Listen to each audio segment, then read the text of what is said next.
Olá, gente. Boa tarde para todo mundo. Bom domingo. A gente vai dar início então a mais um Professora Responde, que é a live de perguntas e respostas que eu faço todo domingo com as perguntas que vocês me enviam nas stories. E eu vou tentar aglomerar elas em perguntas similares, ficar mais objetiva essa nossa conversa. Ok? Então, olha só, algumas perguntas são bem gerais, assim, ó. Por exemplo, essa aqui agora. Professor, existe diferença entre estudar em uma instituição federal ou particular? E, gente, essa é uma pergunta que eu recebo com bastante frequência, certo? É uma dúvida comum dos alunos achar que por estar numa universidade federal, normalmente vai ter mais nome, né? Vai ter mais, como posso dizer, mais pompa. Isso durante muito tempo aconteceu, então no Brasil, durante muitos anos, estar em Universidade Federal significava ser um dos melhores alunos, porque o vestibular é muito difícil, o vestibular ele acaba refinando muito quem entra e quem não entra. No entanto, várias vezes assim, a gente percebeu que isso não é verdade. E eu falo isso na minha vivência, eu falo isso de convívio com alunos mesmo, e eu posso te garantir, também visualizando quem chegou em vários postos importantes, quem é feliz com o direito, que não é a tua faculdade que vai determinar aonde tu vai chegar, ou se tu vai te dar bem, se tu vai obter o sucesso ou não. E assim, aqui a gente está tratando de um clichê, de um baita clichê, porque todo mundo já ouviu falar que depende do aluno ser feliz, se dar bem no direito ou não. Eu tenho certeza que tu já ouviu alguém falar isso.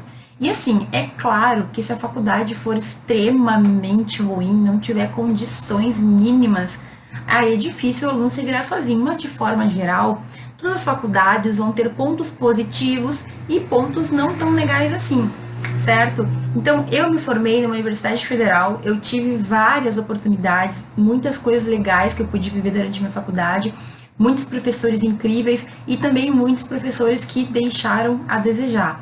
Teve vezes que eu não tinha aula, teve vezes que não tinha professor, teve vezes que as matérias simplesmente passaram e eu não sei absolutamente nada, ok? E eu também dei aula já em institutos particulares, em faculdades particulares, e eu percebi que, da mesma forma como existem coisas boas na federal, existem coisas boas na particular, e também existem coisas que não são tão boas assim.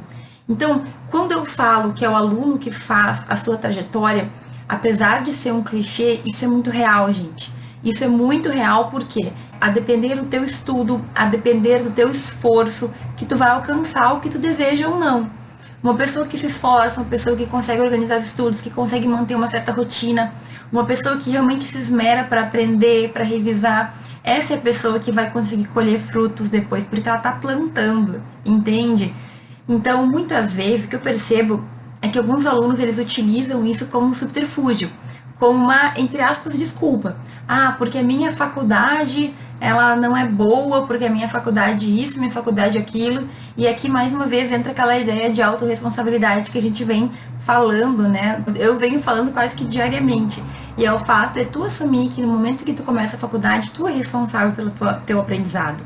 Nas lives que a gente fez em janeiro, eu falei muito sobre isso também. E a gente apertou muito na tecla da ideia de que o aluno tem que fazer, ele tem que assumir a responsabilidade, ele tem que ser autodidata também.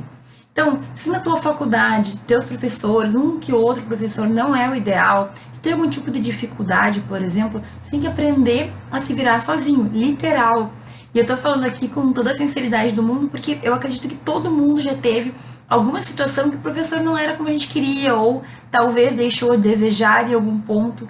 E aí a gente tem que escolher se a gente vai ficar reclamando do professor ou da faculdade, ou se a gente vai basicamente estudar, buscar entender, buscar aprender. É claro que ninguém gosta de professor que enrola, que não dá aula, de professor que fica nos engambelando, só que assim, a escolha é tua. Tu vai te esforçar para conseguir resolver essa situação, ou tu vai ficar reclamando ad eterno, né?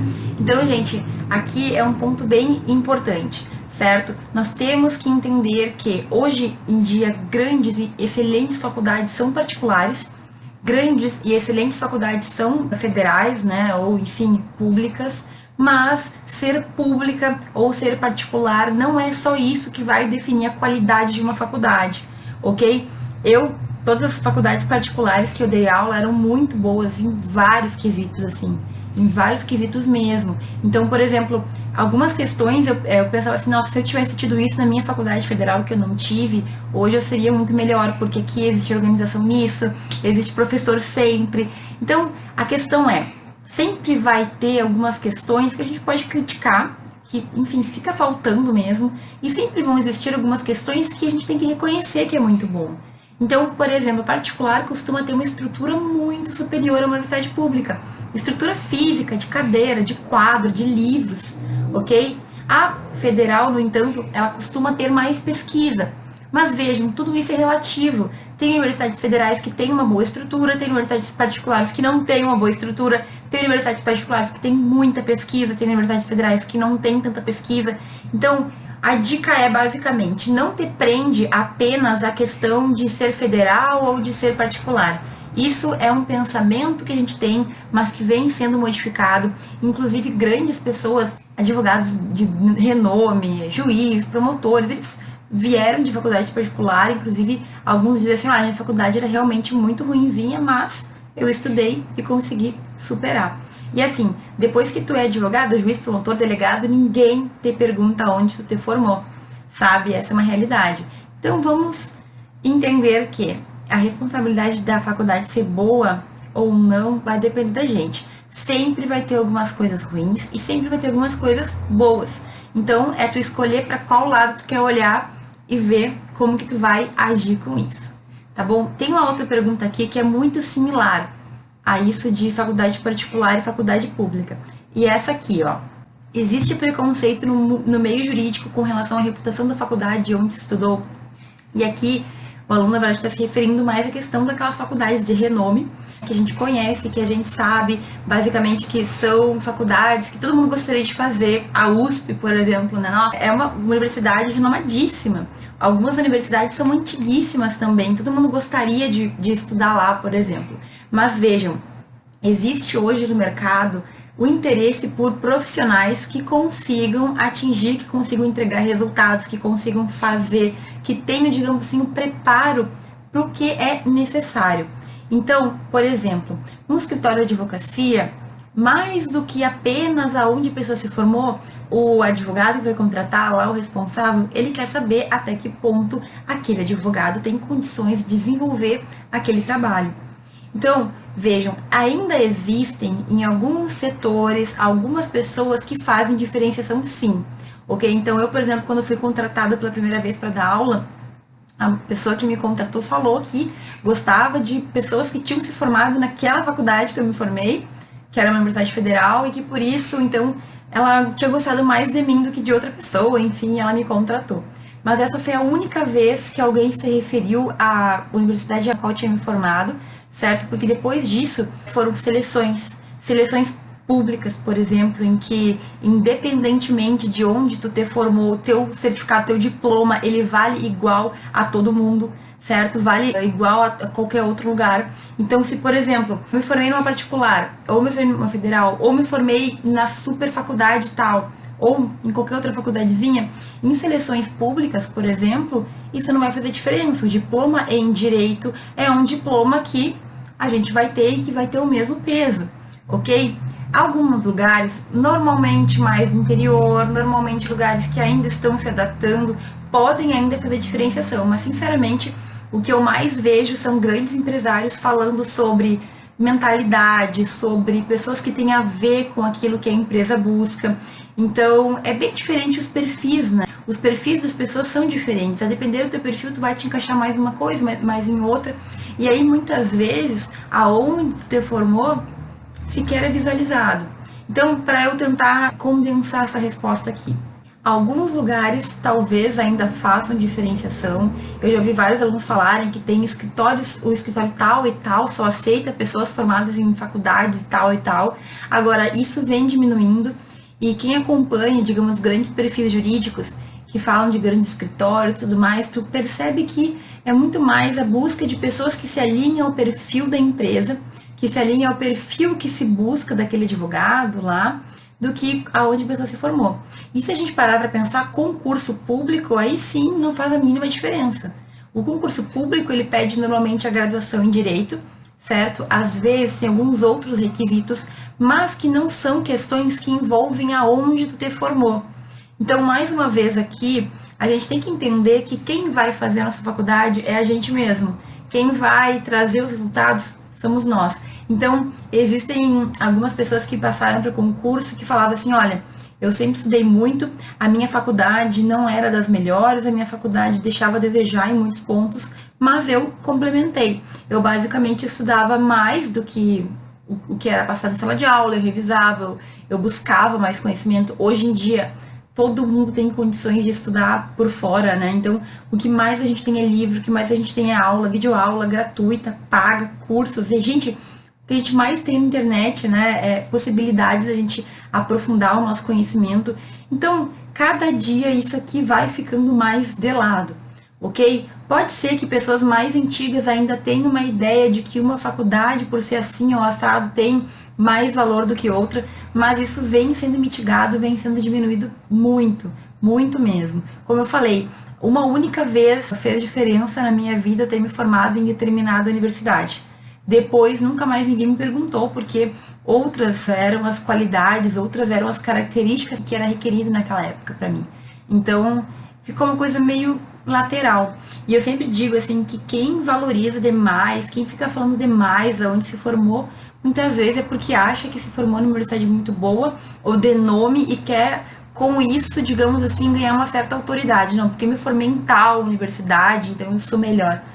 Enfim, né? Se tu apresenta resultados, se tu passou num concurso, se tu conseguiu realmente chegar onde tu queria, então perfeito, talvez tu tenha todo o direito de ficar aí falando que aonde tu te formou. Agora é isso que vai definir. Não é aonde que eu me formei, não é, foi tal lugar, não é isso que define, é o que tu consegue fazer. Tu é um bom aluno, tu estuda, tu sabe ali, tu consegue entender e aplicar o conhecimento que tu recebe, como que tu tá com o direito. Esse é um problema também porque eu percebo que pessoas que acreditam que estão em faculdades muito boas, em faculdades públicas, em faculdades de difícil acesso, por exemplo, tendem a achar que só isso vai salvar elas. Não, eu me formei em tal universidade, é uma universidade muito difícil de entrar, só que no direito, em geral, a gente tem dificuldade de entrar na faculdade algumas vezes, mas não é muito difícil se formar em direito. Principalmente se a pessoa for levando, porque é o que muita gente faz, né? Grande parte da minha faculdade eu fiz isso também. Eu ia estudando e passando nas provas e me formei. Ponto, não é muito difícil de sair. Então, é complicado, por isso que a gente tem provas que tentam comprovar a nossa qualificação, a gente tem que fazer prova para passar em concurso, a gente tem que fazer prova para atuar como advogado, várias provas a gente vai ter depois, porque hoje a gente tem um mercado jurídico em que nós temos mais de 1.700 faculdades de direito. E infelizmente, embora algumas sejam muito boas, outras deixam a desejar. Então, essas que deixam a desejar acabam gerando esse sentimento de que a gente precisa fazer provas e provas para poder comprovar que a pessoa está em condições. Embora eu sempre diga, né, que eu acho que o MEC deveria ter mais atuação, mais fiscalização, para garantir que a pessoa não descubra só depois de formada que ela não teve todo o aprendizado que ela precisava ter. Eu acho que a ideia é a gente estar preparado durante a faculdade. Não é descobrir lá depois de formado que a tua formação foi ruim. Mas aqui também a gente não pode terceirizar a culpa. Então, tu sabe, né? Como eu falo sempre, a gente tem que ser responsável. Se tu está percebendo que a tua faculdade não está indo para o melhor caminho, que a tua faculdade tu vai ter que dar uma modificada para conseguir aproveitar mais, para entender melhor, para aplicar melhor os conceitos, haja, sabe? Pega as rédeas da tua vida e muda o que tem que mudar. Eu te digo que às vezes a gente perde tempo, um pouco por inocência, um pouco por não saber para que lado ir. E aconteceu isso muito comigo, né, no tempo de graduação. Mas no momento em que tu fica sabendo que tu é responsável e tu tem muitas possibilidades, simplesmente a coisa muda de figura. Então tu não é mais o bobinho inocente, agora tu sabe que tu é responsável por ti mesmo, vai lá e faz.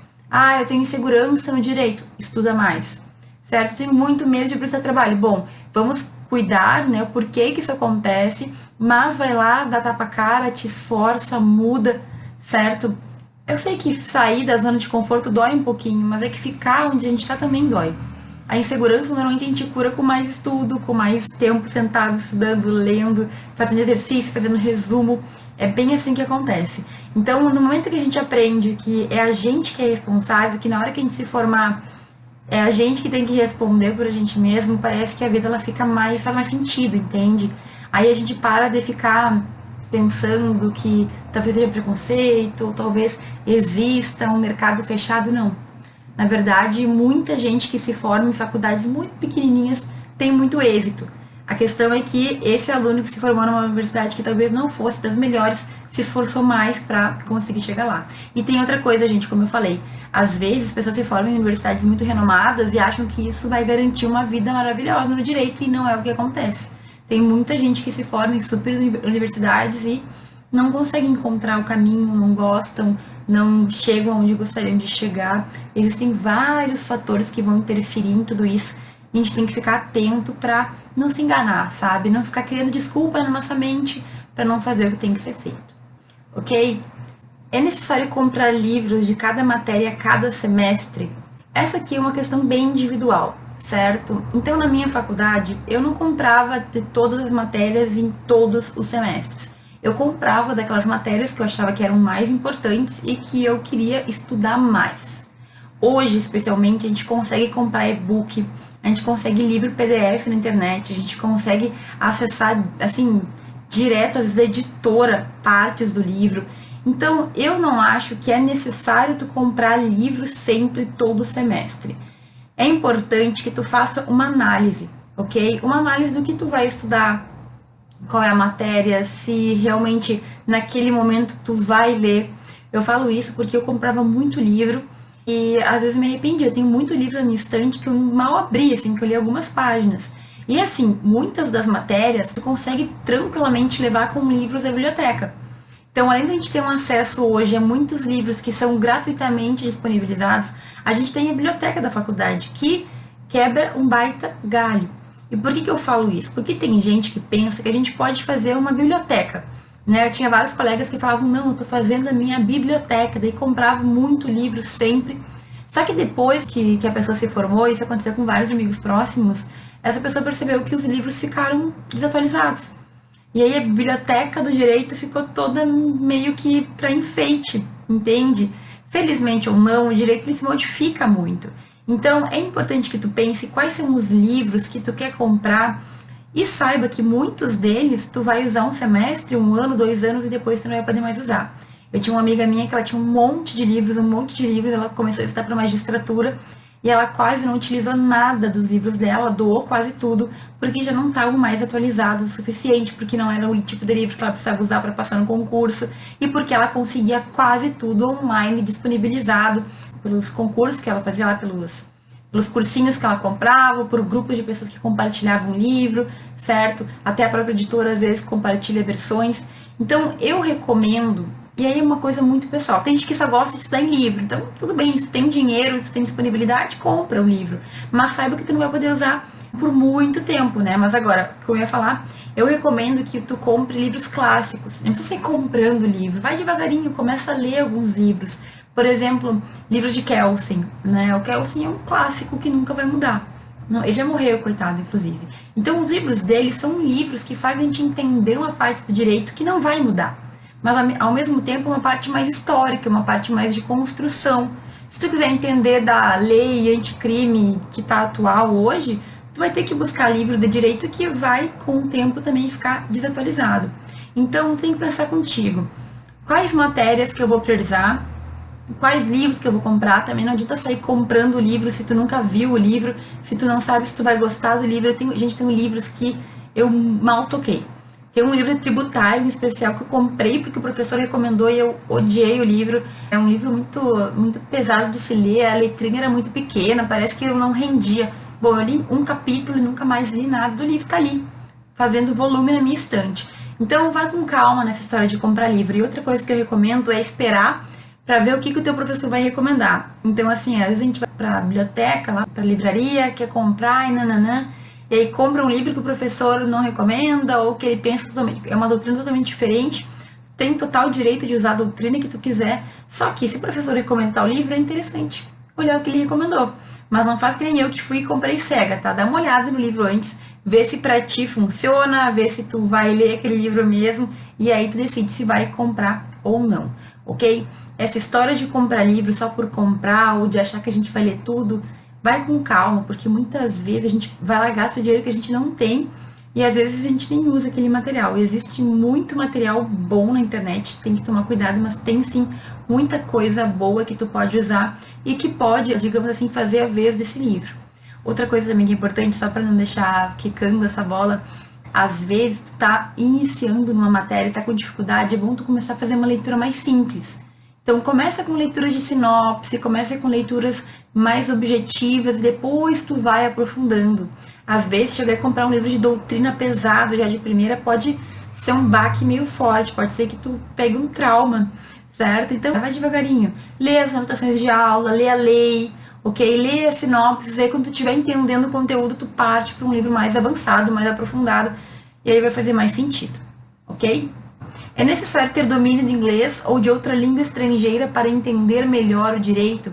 E assim, eu sou uma pessoa que eu adoro outras línguas, sou super suspeita para falar, mas na minha vida, saber falar outras línguas me ajudou em vários quesitos.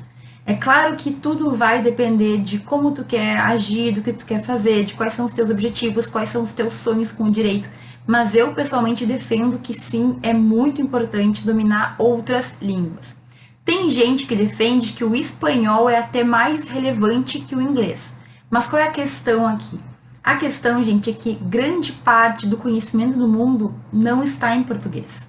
Grande parte dos pesquisadores, grande parte das pessoas que trazem novidades no resto do mundo não falam, não escrevem em português, escrevem em inglês ou em espanhol.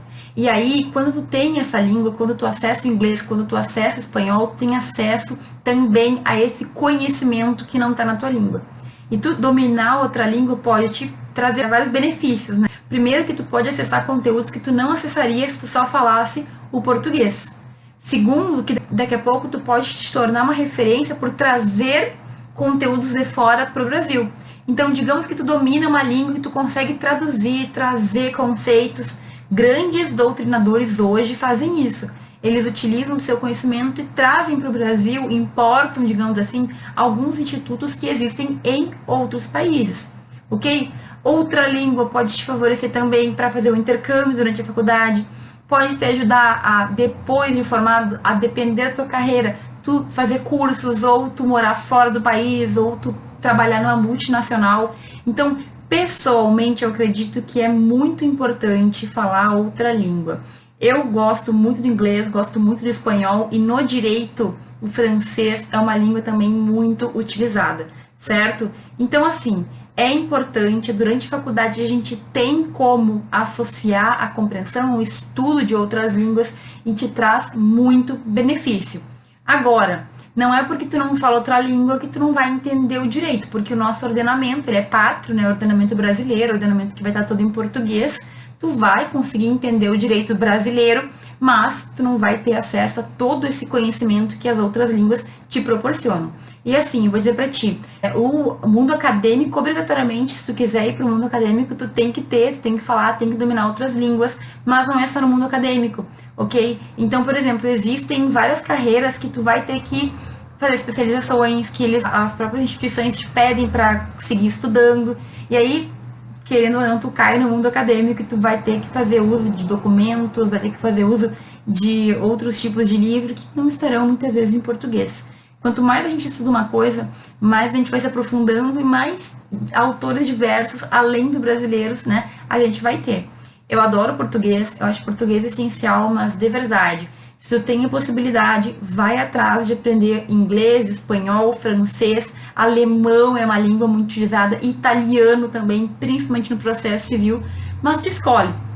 Vê aí qual a língua tu te adapta melhor, vê qual a língua tu tem como ter mais contato também para pegar. E uma boa dica é começar a procurar artigos nessas línguas. Todas as línguas tu vai encontrar artigos científicos em que se falará de direito, se falará de questões jurídicas, entendendo também que cada ordenamento jurídico vai ter os seus institutos, digamos assim, a sua maneira de se organizar.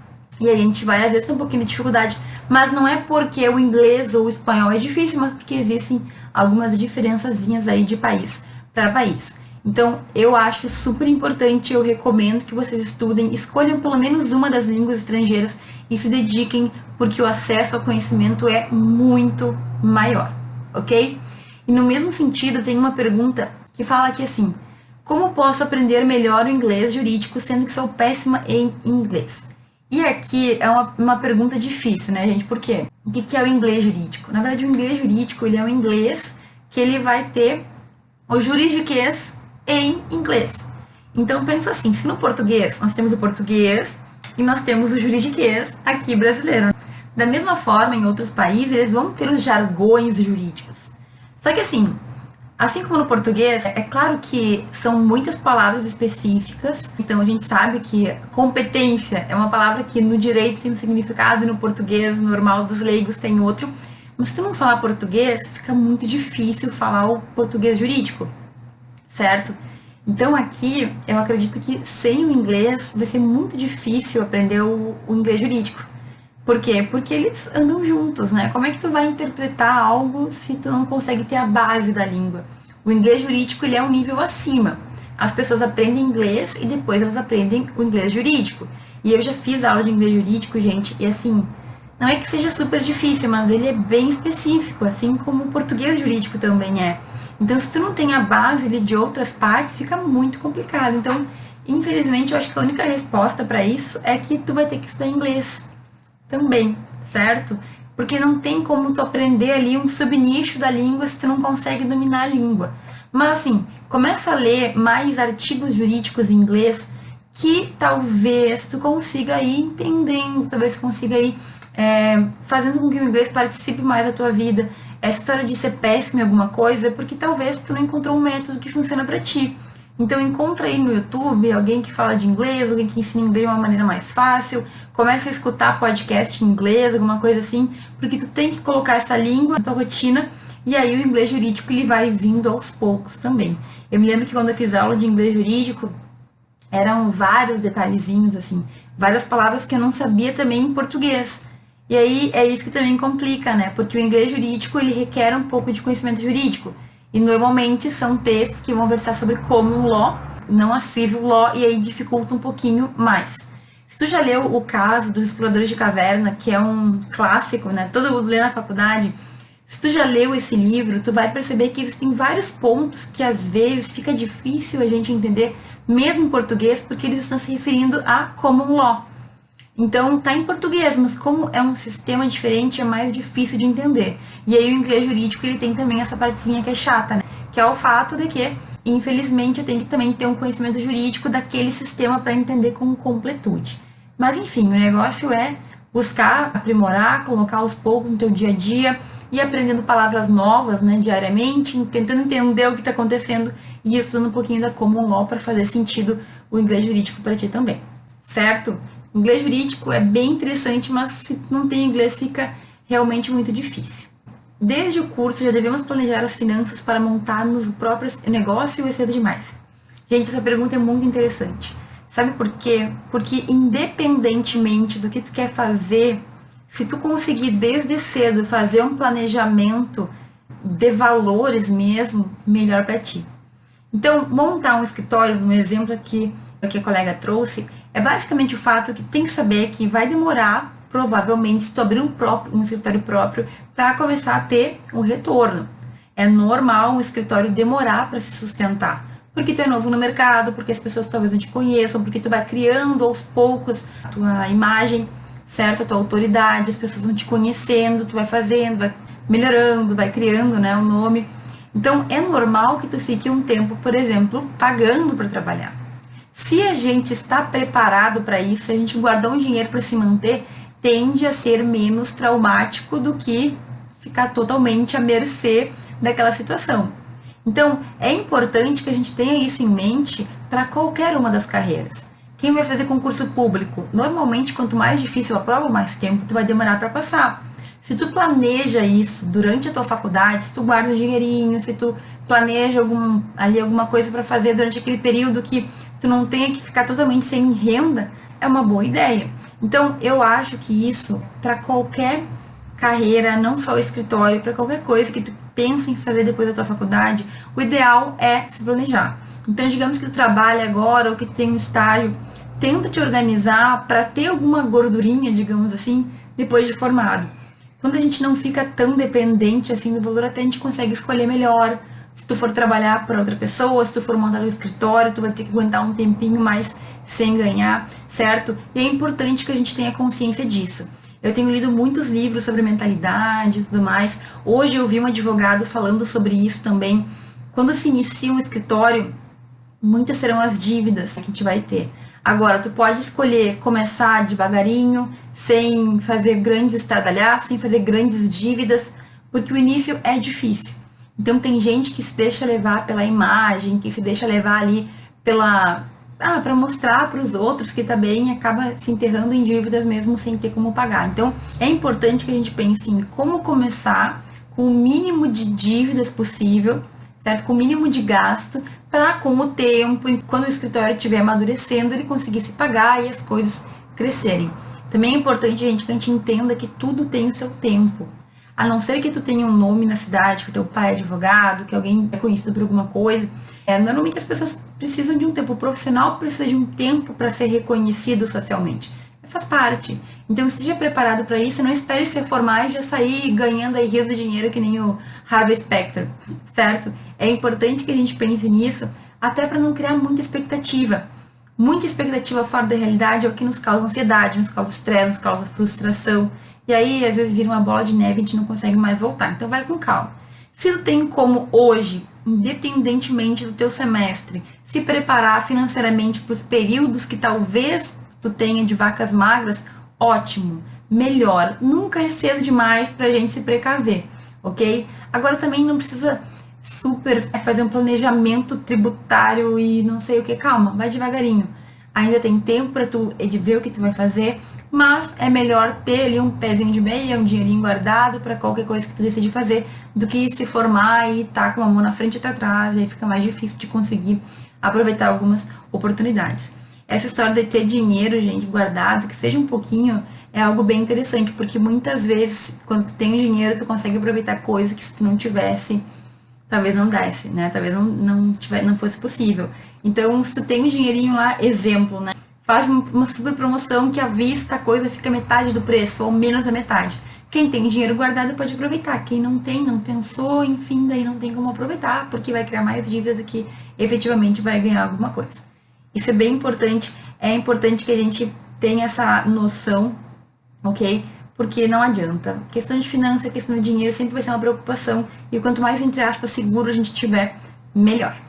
No direito, posso escolher uma das línguas que dê para todas as matérias, francês, inglês. Então, é difícil a pergunta por quê? Porque existem diferentes ramos de direito que vão ter diferentes autores. Então, por exemplo, na teoria do direito, a gente tem muitos autores ingleses, estadunidenses também, que vão falar inglês, e muitos autores que vão ter a língua alemã, ok? Então, aqui, eu que estudei muito tempo teoria do direito, tenho muita aula, percebo que essas línguas são as línguas que mais dominam naquele nicho, certo? Claro que tem autores em todas as línguas, em espanhol, em alemão, e nananã. O processo civil, ao meu ver, já é um tipo de matéria que tu vai ter muita coisa em italiano, entende? Também vai ter em outras línguas, mas existe muito processualista italiano. Bom, direito penal, muita coisa em espanhol, direito internacional, muita coisa em francês. Então, o ideal, eu acredito, é escolher uma língua que exista muita tradução. Então, normalmente, para que língua os livros são traduzidos? Se eles já não são feitos em inglês, se traduz para o inglês. Então, livros em alemão, se traduz muito para o inglês. Livros em francês, se traduz muito para o inglês também. Então, aqui não é que tu vai conseguir encontrar direto da fonte uma única língua. É muito difícil, né? Porque cada ramo vai ter os seus autores, seus doutrinadores. Mas quase tudo se traduz para o inglês. E também muita coisa se traduz para o espanhol. Porque é muita gente que fala espanhol. Inclusive, a gente tem toda a América Latina, mas nos países ingleses eles estudam muito espanhol. Nos países da Europa, muita gente fala espanhol. Então, se tu tiver que escolher, eu recomendaria fazer, se tivesse só uma para escolher, ou o inglês ou o espanhol. Eu falo isso, mas eu mesma gosto de estudar línguas, estudo bastante, eu vou começar o francês esse ano, mas é por uma questão de praticidade, certo? Se o inglês é muito difícil para ti, então começa com o espanhol, porque o espanhol ele é mais próximo do português e a gente tem mais facilidade, certo? De aprender. Ao menos eu acho que a gente tem, acho que é mais similar à nossa própria língua, ok?